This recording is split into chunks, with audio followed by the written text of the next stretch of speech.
እሺ ወገኖቼ እግዚአብሔር አምላክ እንደገና እድልን ሰጥቶኝ ቂመኝነትን መተው በሚል ርዕስ የጀመርኩትን ትምህርት ዛሬ ወደ ማጠቃለል እመጣለሁ። ባለፈው ጊዜ እንዳየነው የተለያዩ ሐሳቦችን በማንሳት ስንወያይ ስንነጋገር ቆይተናል። እግዚአብሔር የሰጠኝን መልእክት ለእናንተ አካፍያለሁ። ዛሬ ደግሞ ይህ ስብከታዊ የሆነ ትምህርት የሚቀጥል ይሆናል። የምታስታውሱ ከሆነ ቂመኝነት መንፈሳዊ ሕይወታችንን እንዴት እንደሚጎዳ ባለፈው ጊዜ አንስቻለሁ። ዛሬ ደግሞ ማጠቃለያ ሐሳቡ ላይ ትኩረት አድርጌ እናገራለሁ። እንግዲህ ሰዎች ለምንድን ነው ቂመኛ የሚሆኑት? ከምን ተነስተው ነው? እንደገና ደግሞ በዚህ ምክንያት ሕይወታቸው እንዴት እንደሚጎዳ ዋና የሆኑ ነገሮችን ተነጋግረናል። እስቲ ጥቂት ነገር ላንሳ። በተለይም ደግሞ ሰው ለምንድን ነው ቂመኛ የሚሆነው የሚለውን ሐሳብ የተወሰኑ ነጥቦችን በዝርዝር እንወያይና እናጠቃለሁ። ለምንድን ነው ሰዎች ቂመኛ የሚሆኑት የሚለውን እንደው ጥቂት ብናይ ደስ ይለኛል። ከምን ተነስተው ነው? ምክንያቱ ምንድን ነው የሚለውን ስናነሳ የመጀመሪያው እኛ ሰዎች በተፈጥሯችን መበደልን እንጂ መበደልን ስለማንወድ ነው። ስለዚህ አንደኛውና የመጀመሪያው ምክንያታችን ቂም የምንይዝበት፣ ሰዎችን ለበቀል እነሱን ለማጥፋት ለበቀል የምንዘጋጅበት የመጀመሪያው ምክንያታችን መበደል እንጂ መበደልን ስለማንወድ ነው።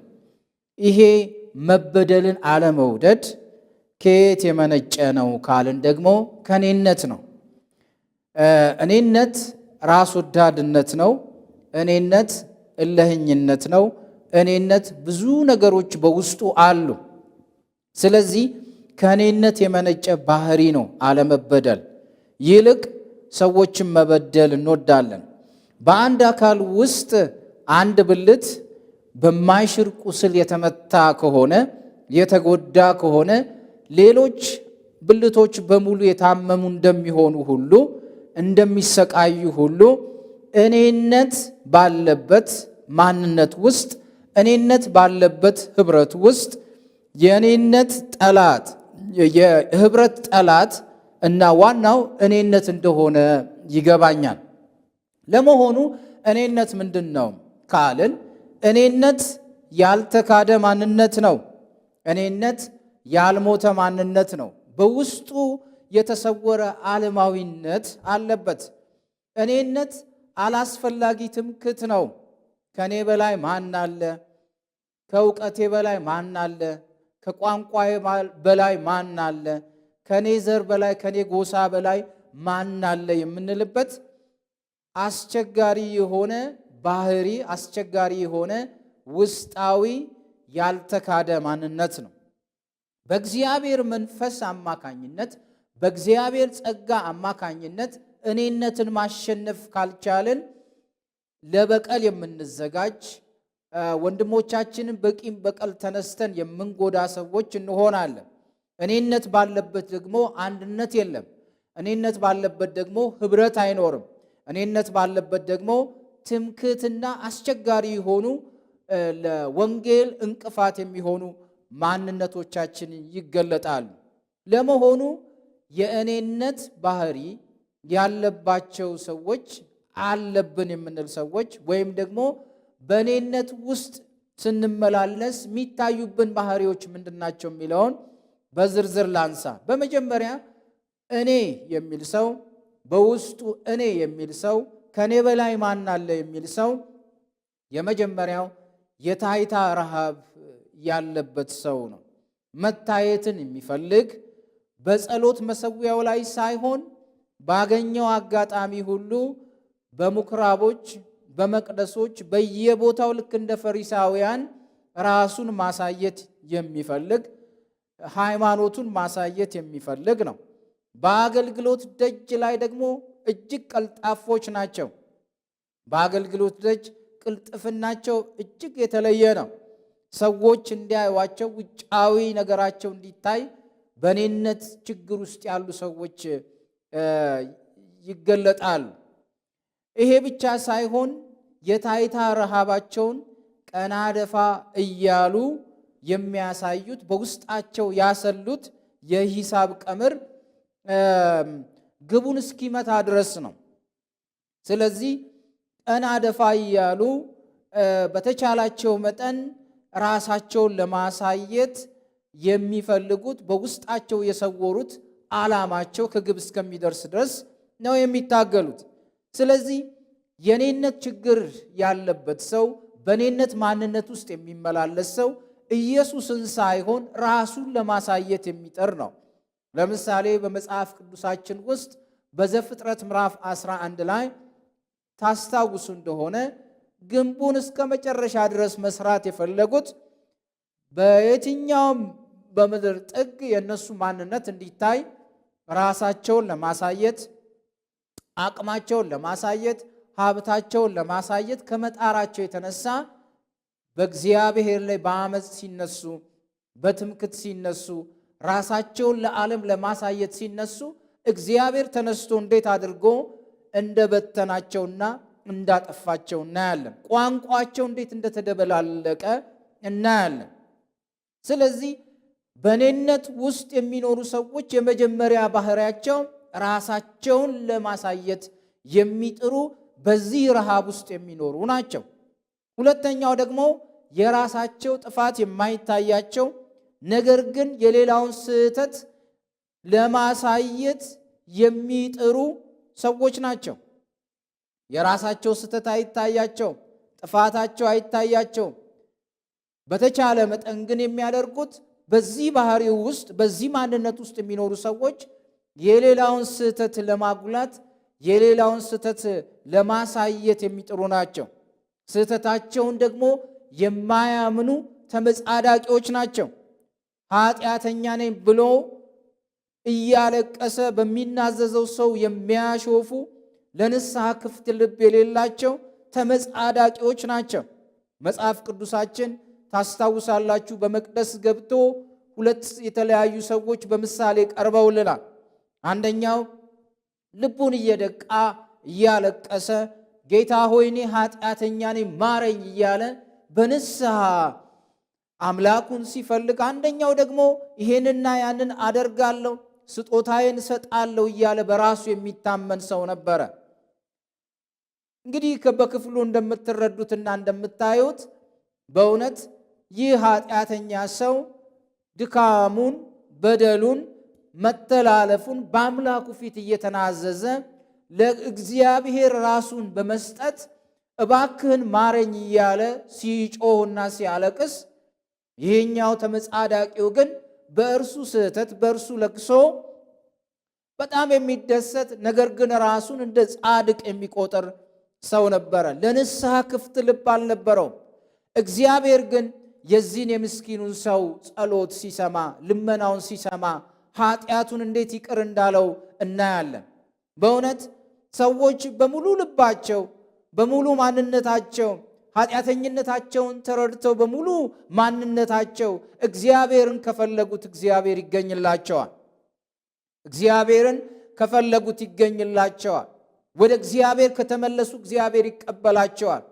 ዛሬ በምድር ላይ የምናየው ብዙ አይነት ነገሮችን በምድር ላይ እናያለን። ብዙ አይነት ሰዎችን በምድር ላይ እናያለን። ነገር ግን ሰዎች ሁሉ ወይ ኃጢአታቸውን የሚያምኑና የሚናዘዙ ወይ ደግሞ በኃጢአተኛው የሚሳለቁ ሊሆኑ ይችላሉ። ይሁን እንጂ እግዚአብሔር ኃጢአቱን በሚናዘዝ በደሉን በሚናዘዝ ሰው ደስ ይለዋል። ምክንያቱም ኃጢአቱን የሚሰውር ስለማይለማ ነው። ጽድቅን ማግኘት የምንችለው ኃጢአተኝነታችንን አምነን በመስቀል ላይ የተሰቀለውን ኢየሱስ ክርስቶስን አንተ ጌታዬ ነህ፣ እኔ ኃጢአተኛ ነኝ፣ ለእኔ የከፈልከውን ዋጋ አምናለሁ ብሎ ሰዎች ወደ ክርስቶስ ማንነት ሲመለሱ እሱ ይቀበላቸዋል። ስለዚህ የኔነት ባህሪ የኔነት ማንነት ያለባቸው ሰዎች ራሳቸውን የሚያመጻድቁ የሌላውን ስህተት የሚያጎሉ ናቸው። ሶስተኛው ደግሞ በደልን ይቅር የማይሉ ቂመኞች፣ ተበቃዮች፣ በጥላቻ የተሞሉ በህብረትና በአንድነት መካከል በቤተሰብ ውስጥ አንድነትን የማይወዱ ፍቅር የሌላቸው ናቸው። ይሄ ብቻ ሳይሆን በተገኘው አጋጣሚ ሁሉ ራሳቸውን ከፍ የሚያደርጉ ከተቀመጡበት ወንበር ለጌታም ሆነ ለሰው መነሳት የማይወዱ ግትሮች ናቸው። እኔነት ያለባቸው ሰዎች፣ በእኔነት የሚመላለሱ ሰዎች። ከዚህ የተነሳ እኔነት አደጋ እንዳለው፣ እኔነት የህብረት ጠላት፣ እኔነት የአንድነት ጠላት፣ እኔነት የሰላም ጠላት መሆኑን እንድናይ ነው ባጭሩ ለማካፈል የምወደው። ሌላው ደግሞ በእኔነት ባህሪ ውስጥ የሚመላለሱ ሰዎች ጌታ እንዲጠቀምባቸው ሳይሆን በጌታ መጠቀም ብቻ የሚፈልጉ ናቸው። ራሳቸውን የሚያዋድዱ ናቸው። የሌለን መልክ ፈጣሪ ናቸው። ሌላ መልክ የሚሰሩ ናቸው። ሰዎች የሌለባቸውን ነገር የሚፈጥሩ ናቸው። ያልተባለላቸውን እንዲባልላቸው የሚፈልጉ ናቸው። በእኔነት ማንነት ውስጥ የሚመላለሱ አማኞች፣ አገልጋዮች፣ ተገልጋዮች፣ ክርስቲያኖች ሰጪውን ሳይሆን ስጦታውን የሚከተሉ ናቸው። ከሁሉም በላይ ደግሞ በሙሉ ልባቸው ኢየሱስ ክርስቶስን አዳኝ አድርገው ተቀብለው በእግዚአብሔር ቤት ውስጥ እየኖሩ ነገር ግን ተከፋይ ልብ ያላቸው፣ ቅንነት የጎደላቸው፣ እግዚአብሔር ሲናገራቸው ልባቸውን የሚያጠነክሩ ናቸው።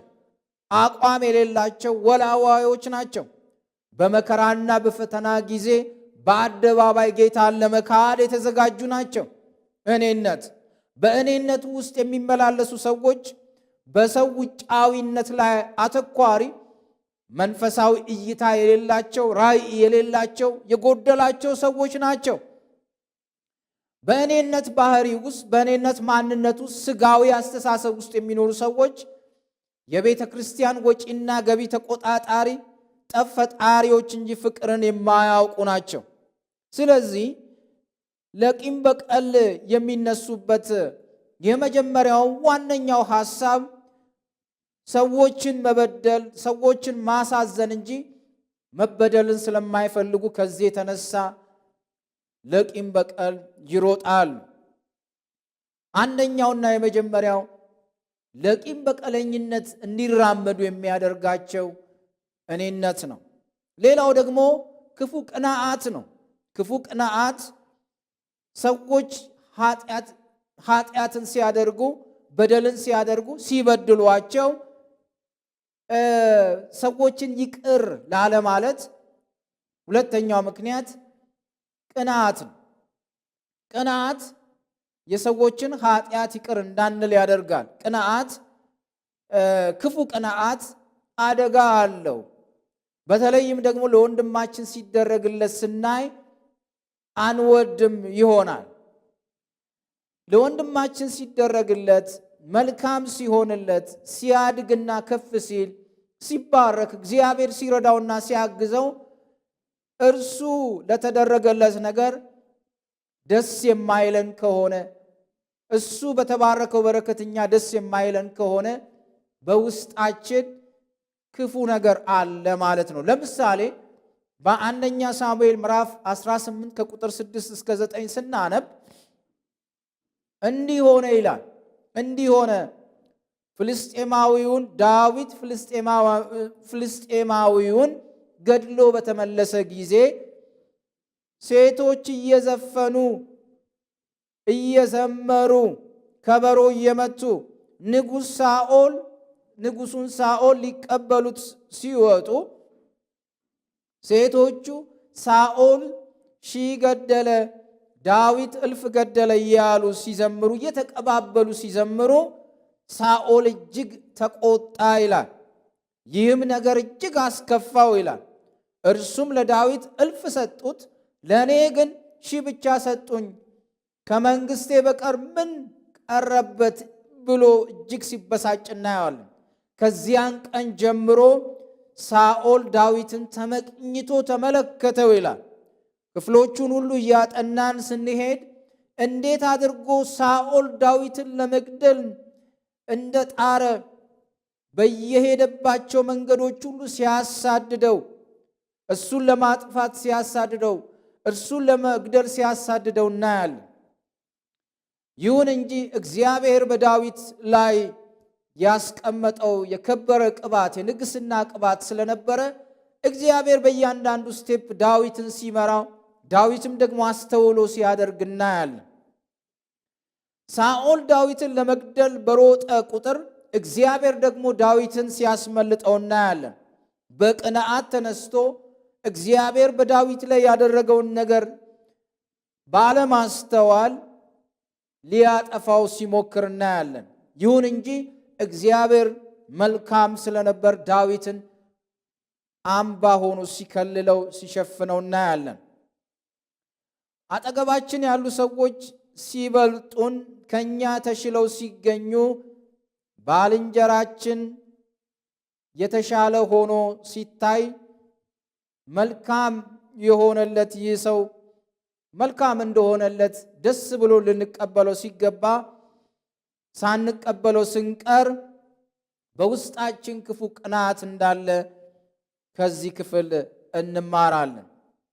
ሌላው ደግሞ ክብሬ ተነክቷል፣ ምላሽ መስጠት አለብኝ ብለን ስንዘጋጅ፣ ለበቀል ስንዘጋጅ በውስጣችን የበቀል፣ የቅናት፣ የምቀኝነት ተንኮል እንዳለብን ያሳያል። ከሁሉም በላይ ደግሞ ለቅናት የሚያዘጋጀን፣ ለበቀል የሚያዘጋጀን፣ ለቂመኝነት የሚያዘጋጀን ትልቁ ችግራችን ከክርስቶስ ትሕትና ያለመማር ውጤት እንደሆነ መጽሐፍ ቅዱሳችን ያስተምረናል። እናንተ ደካሞች ሸክም የከበዳችሁ ሁሉ ወደ እኔ ኑ፣ እኔም አሳርፋችኋለሁ። ቀንበሬም በላያችሁ ተሸከሙ፣ ከእኔም ተማሩ፣ እኔ የዋህ በልቤም ትሑት ነኝና ለነፍሳችሁ ረፍትን ታገኛላችሁ። ቀንበሬ ልዝብ ሸክሜም ቀሊል ነውና ብሎ ኢየሱስ ክርስቶስ ይህንን ቃል ያስተማረው ከሰማይ ከእግዚአብሔር ዘንድ የጠፋውን ለማዳን የመጣውን ትሑቱ ኢየሱስ በቃል ብቻ ሳይሆን በተግባር ሊያሳየን ወዶ እንደመጣ መጽሐፍ ቅዱሳችን ያስተምረናል። የከበረው ጌታ የጠፋውን ማንነት ሊፈልግ መጣ። የወደቀውን ማንነት ሊፈልግ መጣ። ጥቂት የሆነውን ሰዎች ሰማይና ምድር የሰራው እግዚአብሔር፣ ታላቅ የሆነው እግዚአብሔር፣ የበረታው እግዚአብሔር፣ በሰው አእምሮና አስተሳሰብ ሊለካ የማይችለው እግዚአብሔር እኛን ሰዎችን ሊፈልገን መጣ። እኛን ደካሞችን ሊፈልገን መጣ። ሸክም የከበደንን ሊፈልገን መጣ። የመጣው ደግሞ በታላቅ ትሕትናና በተዋረደ መንፈስ ነው። ሁለንተናውን ሰጥቶ ነው የመጣው። ስለዚህ ይሄን ትሕትና ይሄንን መዋረዱን ሊያስተምረን ቀንበሬን በላያችሁ ተሸከሙ፣ ከእኔ ተማሩ፣ እኔ የዋህ በልቤ ትሑት ነኝና ለነፍሳችሁ ረፍትን ታገኛላችሁ ብሎ የተናገረው የነፍሳችን ረፍት ምስጢሩ በጌታችን በኢየሱስ ክርስቶስ ውስጥ የሆነውን ያንን ታላቅ አካሄድ ያንን ታላቅ እውነት በሕይወታችን ውስጥ መተግበር መቻላችን ነው። ስለዚህ ከጌታችን ከኢየሱስ ክርስቶስ ትሕትና ያለመማር ውጤት ነው ሰዎችን በቂም በቀለኝነት ተነስተን እንድንጎዳቸው፣ እንድናጠፋቸው፣ አጠገባችን ያለውን ወንድማችንን በበቀል ተነስተን በጥላቻ ተነስተን እንድንጎዳው የሚያደርገን እሱ ነው። ሌላው ደግሞ ክፉ ቅናትም አደጋ አለው። ከሁሉም በላይ ደግሞ በአጠገባችን ያሉ ወንድሞች ከፍታቸውን አለመውደዳችን፣ ስኬታቸውን አለመውደዳችን እንዳያድጉም ትልቅ ምክንያት ይሆናል። ታዲያ ቂም በበደለን ሰው ላይ ፍቅርን አተን በቅሬታ ውስጥ መገኘት በቀልን መፈለግ እንደሆነ ባለፈው ጊዜ ባካፈልኳችሁ ክፍል ላይ አንስቻለሁ። በቂመኛ ሰዎች ውስጥ ትልቅ የሆነ መርዝ አለ። ቂመኛ የሆኑ ሰዎች ውስጣቸው የተመረዘ ነው። የእባብ መርዝ አደጋ እንዳለው ለሰውነት ሁሉ አደጋ እንዳለው ሁሉ ሰዎች በእባብ ከተመረዙ አደጋ እንዳለው ሁሉ በቂመኝነት ውስጣቸው የተበረዘ ሰዎች መንፈሳዊ ማንነታቸው ሁለንተናቸው የተመረዘ ስለሆነ አደጋ አለው። በልባቸው ይህን መርዝ ሰውረው አንድ ቀን ለመበቀል ራሳቸውን አጋጣሚ ስለሚፈልጉ አደጋ አለው። ከዚህ የተነሳ ለእግዚአብሔር መጠቀሚያ ሳይሆኑ የሰይጣን መጠቀሚያ መሳሪያ ይሆናሉ። በውስጣቸው ያቄሙ ሰዎች መርዝን ተሸክመው ይዞራሉ፣ በደልን ተሸክመው ይዞራሉ። ከዚህ የተነሳ ወንድማቸውን ለማጥፋት ወገናቸውን ለማጥፋት የተዘጋጁ ናቸው ማለት ነው። በቂም ውስጥ የሚኖሩ ሰዎች ተመርዘዋል። መንፈሳዊ ሕይወታቸው የተበላሸ ነው። ከእግዚአብሔር ጋር ጤነኛ ኅብረት የላቸውም። አንድነታቸው የጎደፈ ነው። ከሰዎች ጋር ያላቸው ኅብረት የጎደፈ ነው። ስለዚህ ጤና ያጡ ናቸው። ሕይወታቸው ሰላም የለውም፣ ደስታ የላቸውም። ሰላም የራቃቸው ናቸው። አንድነትን አይፈልጉም፣ ኅብረትን አይፈልጉም። ሰይጣን ደግሞ ይህንን አጋጣሚ ይጠቀምበታል። ደስታ በሌለው ሰው ይጠቀማል፣ ሰላም በራቀው ሰው ይጠቀማልና ልንነቃ ይገባል። ብሩህ ተስፋ ስለማይታያቸው ለመንፈስ ቅዱስና ለቃሉ ስፍራ ስለማይሰጡ ብዙውን ጊዜ ማህበራዊ በሆነው ነገር ውስጥ ጠበኞችና አመፀኞች ስለሆኑ ለንስሐ መመለስ እጅግ ይከብዳቸዋል። ልባቸው በንስሐ ሊሞላ በቀላሉ አይችልም። እግዚአብሔር ዛሬ ጥሪ ያቀርብልናል። እንደ እግዚአብሔር ቃል የበደለን ይቅር ማለት የበደለንን ሰው በአካል አግኝተን ይቅርታ መጠየቅ፣ ከበዳይነት ይልቅ መበደልን መምረጥ በዓለም ካለው ጠማማ ፍልስፍናና አስተምሮ በተቃራኒ ክፉን የማሸነፍ ብልሃት እንደሆነ አልተረዳንም። ስለዚህ ክፉን ለማሸነፍ ትልቁ ብልሃት ራሳችንን በንስሐ በመመለስ ሰዎችን ይቅርታ ልንጠይቃቸው ይገባል። ውስጣችን በርኅራኄ ተሞልቶ ካልሆነ በቀር ሰዎችን ይቅርታ ልንጠይቅ አንችልም። ከሁሉም በላይ ደግሞ ጠላታችንን መውደድ መጽሐፍ ቅዱሳዊ ትእዛዝ ነው። ክፉን በመልካም ማሸነፍ መጽሐፍ ቅዱሳዊ ትእዛዝ ነው። ይህን ክፉ አስተሳሰብ ለማሸነፍ ጠንካራ መንፈሳዊ ብስለትን ይጠይቃል። የክርስቶስ ፍቅር ጥልቅነትን፣ ስፋቱን ማስተዋል ይጠይቃል።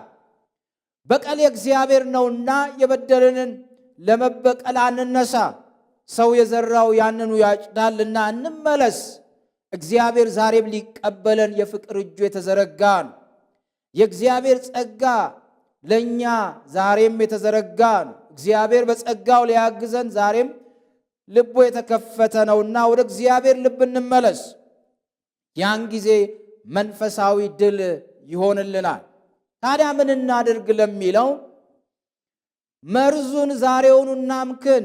መድኃኒቱም ንስሐ ነው። በንስሐ ወደ እግዚአብሔር እንምጣ፣ በደሙ እንታጠብ፣ የኃጢአታችንን ይቅርታ እንቀበል።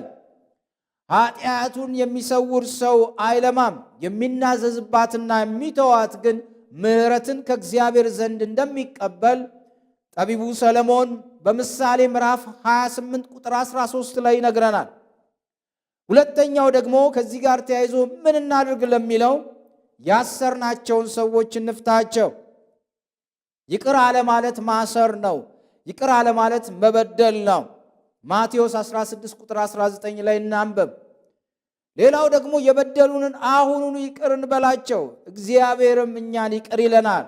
ዮሐንስ 20:23 ላይ ይህንን እናገኛለን።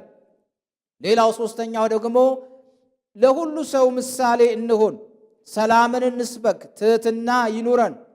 ለአገር ለወገን ሁሉ ፈውስ መሆን የምንችለው ያን ጊዜ ነው። ይቅርታ የሚያደርግ ልብ እንዲፈጥርልን በእግዚአብሔር ፊት ልንጮህ ይገባል።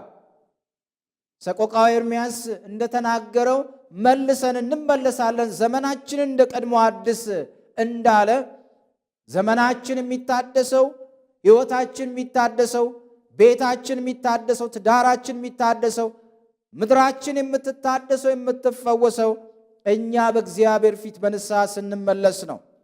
እግዚአብሔር አገራችንን ሰላም ያድርግልን። እግዚአብሔር ምድራችንን ኢትዮጵያ ይፈውስልን። ያለው ይሄ ሰላም ማጣት፣ ቂም በቀሉ፣ ጥላቻው፣ ክፉ ነገር ሁሉ መሸነፍ የሚችለው እኛ ለምድራችን ጨው ስንሆን ነው። እኛ ምሳሌ ስንሆን ነው። ሰላም ሲኖረን ነው። በአካል መካከል በቤተ ክርስቲያን ውስጥ መቀባበልና አንድነት ሲኖር ነው። ለምድራችን ፈውስ እንዲመጣ ከፈለግን፣ ወንጌል አሸንፎ ብዙዎች ወደ ክርስቶስ አዳኝነት እንዲመጡ ከፈለግን በመጀመሪያ እንፈወስ። ቂም በቀልን፣ ተንኮልና ትዕቢትን ትተን እኛ ወደ እግዚአብሔር ማንነት እንመለስ የሚለውን ለመናገር ወዳለሁ። እግዚአብሔር ይባርካችሁ። በቀጣዩ ትምህርት ደግሞ በሌላ ርዕስ እንገናኛለን። ተባረኩልን።